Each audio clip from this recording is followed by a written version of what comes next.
Pemirsa, Mabes TNI membentuk satuan tugas. Hal itu dilakukan untuk mencegah, memantau, ataupun menindak anggota di lingkungan internal TNI yang terlibat judi online, narkoba, penyelundupan, hingga korupsi.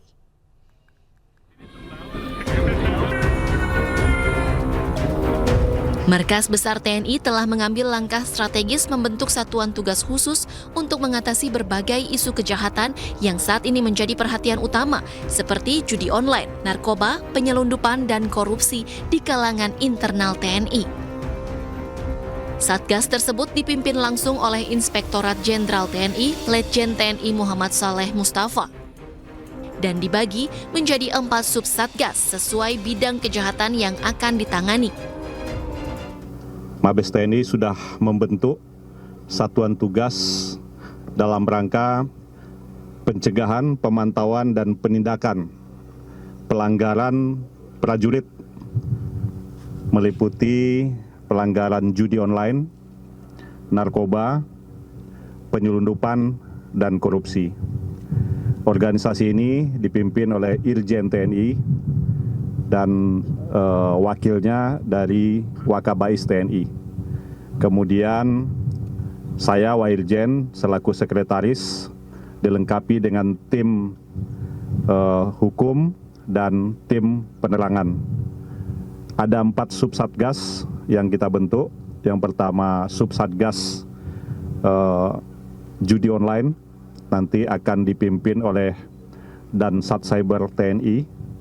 Kemudian dan subsatgas narkoba nanti akan dipimpin oleh Dan Puspom TNI.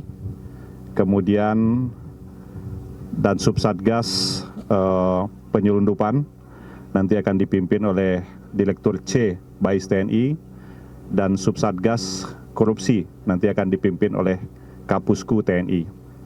Kita akan memanfaatkan sumber daya yang ada di TNI maupun TNI Angkatan Darat, Laut, dan Udara, baik personil, teknologi, maupun peralatan yang kita punyai, untuk melakukan tindakan atau kegiatan pencegahan adanya prajurit, oknum prajurit, atau PNS TNI yang melakukan pelanggaran 4 tadi, judi online, narkoba, penyelundupan, dan korupsi.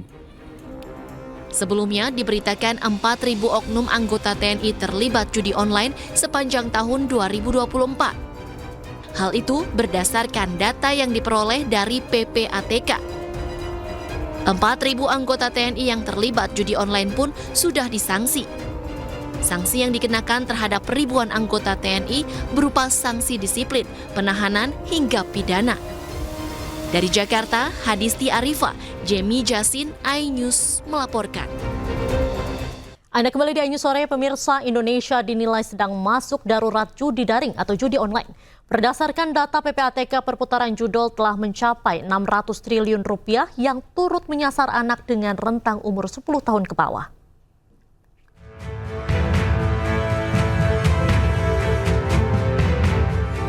Belakangan ini, maraknya pengungkapan kasus judi online oleh aparat penegak hukum membuat Indonesia masuk dalam darurat dalam kasus judi daring. Terkait hal ini, fraksi Partai Golkar DPR RI menyoroti permasalahan tersebut, lantaran setidaknya lebih dari 4 juta orang di Indonesia terdeteksi melakukan judi online. Berdasarkan data PPATK yang dihimpun oleh pihaknya, perputaran judi online telah mencapai 600 triliun rupiah yang turut menyasar anak dengan rentang umur 10 tahun ke bawah. Wakil Ketua Komisi 1 DPR RI Dev Laksono menjelaskan, Indonesia mengalami kerugian akibat judol mencapai ratusan triliun rupiah, sehingga harus dikendalikan dan diatasi secepatnya. Kita amat menikmati banyaknya progres yang kita dapatkan dan kemudahan dari digitalisasi, akan tetapi ada satu dampak yang negatif, yaitu adalah judi online. Nah, sekarang ini bagaimana kita mengatasinya, bagaimana kita mengendalikannya, karena kerugian terhadap ekonomi sangat besar. Ratusan triliun uang warga Indonesia terbang lenyap dari bumi pertiwi karena perjudian ini. Sementara itu, Wakil Direktur Tindak Pidana Siber Barreskrim Polri, Kombes Pol Denny Kustoni mengaku pihaknya mengalami kesulitan saat memberantas judi online lantaran para bandar bermain dan mencari celah hukum agar tak terkena tindak pidana. Ditambah lagi, server yang digunakan dari luar negeri bertepatan pada negara yang melegalkan permainan judi online. Sama tracing tadi yang menggunakan itu servernya ada di luar. Artinya apa? Lokusnya di mana? Luar negeri. Orang main pakai kripto. Kemudian kriptonya menggunakan kripto Binance. Binance-nya ada di mana? Di luar negeri. Berarti yang ada di sini siapa? Pemain. Berarti kan hanya 303 bis. Di undang-undang itu nggak bisa. Karena mentransmisi yang bermuatan judi.